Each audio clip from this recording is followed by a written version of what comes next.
I was living in South Africa, working in a totally different industry, and I was training for an Ironman triathlon, right? And this was my training food. So one day I was craving red meat, and I want like every other red-blooded American, I wanted a big piece of beef.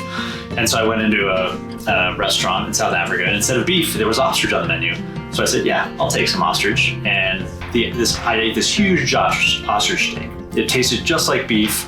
It was amazing, satisfied my red meat craving. However, I felt great after eating it. I felt so light. In fact, I was like, you know what, I'm just gonna go for a run. I was training for a huge race at the time, so I went out and ran 16 miles, like within an hour of eating this massive red meat steak.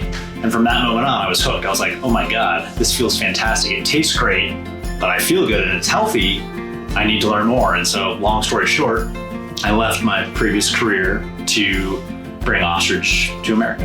We have a little over 1,000 right now, but over the course of the year, it goes up and down depending on how many we're hatching out and then how many we're slaughtering and processing. So right now, we're at a real low point because we've slaughtered almost all of our ostriches, and our first eggs were laid just this week, actually. So we're gonna start producing a lot of baby ostriches pretty soon.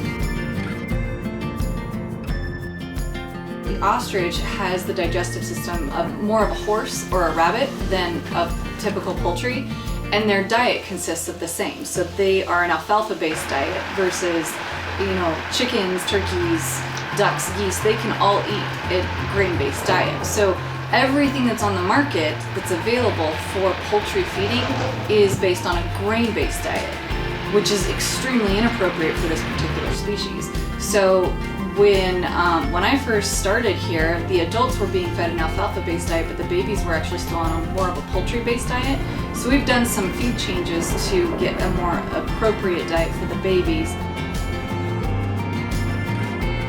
For me, I would say it's the non-stop question marks to the day, because I get very bored generally with life. And especially in work. I mean, I've had quite a few different jobs over the years, and my favorites have always been the ag-related jobs, because each time you go to work in anything ag, there's always kind of that question mark. What's going to happen today? What's today going to look like? Who's going to, jump out of the fence? Who's going to do what? And so you always have that slight element of surprise. I thrive on that. I like that. And so I typically get met with that working with ostriches, because you never quite know what to expect. It's always there's always a problem to be solved. There's always something to learn.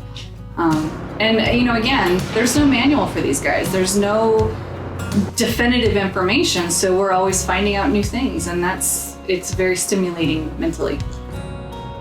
There's been just very, very little research on raising ostriches commercially. So, and the folks that have done it before haven't been particularly good at it. I mean, there's just so many things. You learn worldwide.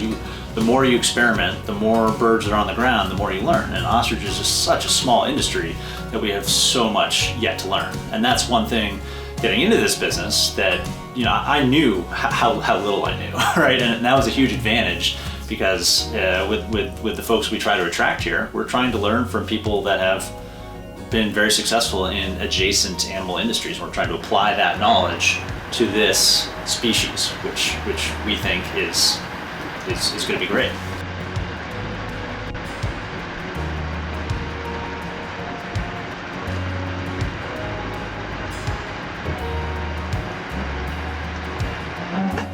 In general, though, I would say our current bird team has a lot of confidence working with the birds. They don't feel like a massive amount of fear working with the birds. The ones that are problematic, we already know are problematic, and you always keep your head on a swivel when you're working around those birds, because you know that they just have a history of being slightly aggressive. But generally speaking, they're all fairly easy to work around.